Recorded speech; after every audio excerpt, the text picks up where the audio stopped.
Guys, మీరెక్కడైనా ఒక ఆత్మ రుణం తీర్చుకోవడం విన్నారా? మీరనుకోవచ్చు, బ్రో అదేంటి, ఆత్మలు ఎక్కడైనా రుణం తీర్చుకుంటాయా? దానికి సింపుల్ ఆన్సరే ఈ ఒక ఊరిలో జరిగిన ఇన్సిడెంట్. చిన్నాపురం అనే గ్రామంలో రాజయ్య తాత అని ఒక తాత ఉండేవారట.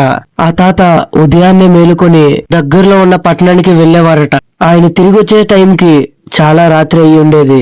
విలేజ్ కాబట్టి సరిగ్గా లైట్స్ కూడా ఉండేవి కాదు. అలాగే సరిగ్గా తాతగారు ఒక రోజు తిరిగి వెళ్తున్న టైంలో వర్షం పడుతుంది. అసలే చీకటి, దారి కూడా సరిగ్గా కనబడటం లేదు.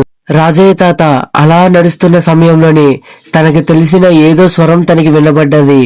ఆ స్వరం మరెవరిదో కాదు, ఆ ఊరికి చెందిన శంకరయ్యది. గతంలో రాజయ్య తాత శంకరయ్యకి చాలా సాయం చేశారు. శంకరయ్య గారి కూతురు పెళ్లికి డబ్బు అవసరమైతే అది తెలుసుకున్న రాజయ్య గారు ఏమాత్రం మొహమాట పడకుండా తన తోచినంత డబ్బులు ఇచ్చారు. శంకరయ్య గారు మరీ చెప్పారు వెనక్కి చూడొద్దు అని.